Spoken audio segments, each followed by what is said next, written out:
My name is Arun Jagtiani, and I'm a proud St. Martin. In a few short weeks, our country is going to be heading to the polls to elect 15 new members to Parliament. There's 126 candidates from 9 different political parties that are contesting this election, and I think the entire voting population can benefit from knowing a little bit more about who these candidates are. Over the next few days, I'm going to interview a few new faces and a few political veterans. So join me, St. Martin, and let's talk politics. For the benefit of the viewers who are tuned in right now, especially those who are new to St. Martin politics, perhaps there's a lot of first-time voters out there.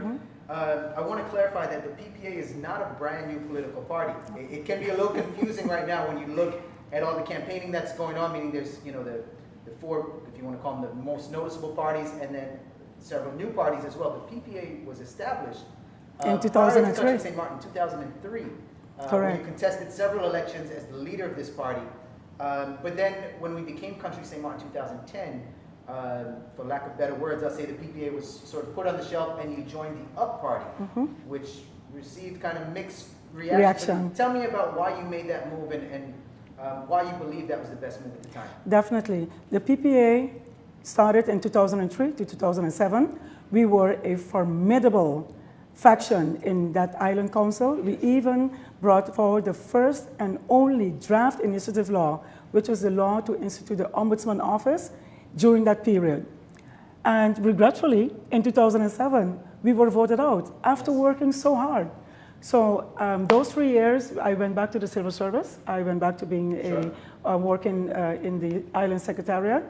And in 2010, January, was the last federal elections. PPA participated in that elections as well, those elections as well. We had a lot of votes. I personally had over 1,000 votes. Wow.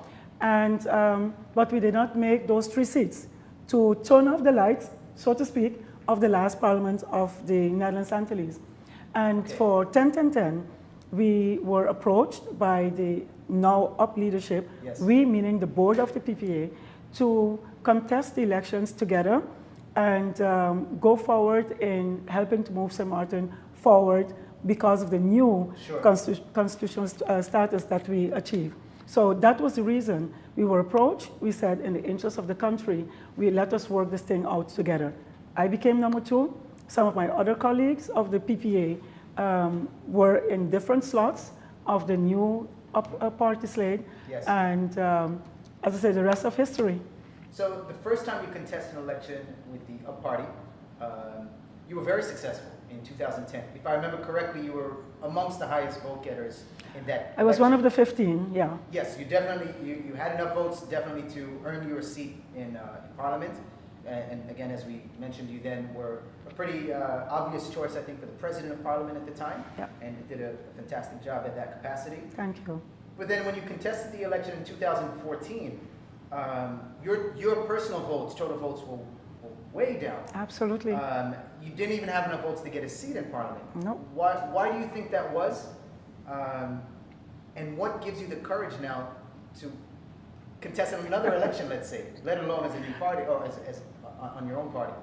On hindsight, Arun, when we joined the Up Party, again, in discussion with the board, etc., I did not really understand that my voters, my constituents, didn't really like the move, because indeed my votes kept going down. And that second time in 2014, it was dramatic. And I was shocked for a couple of seconds. Then I said, you know what? The voters spoke, so I need to move on. So we were out of office. I personally was out of office for 2 years.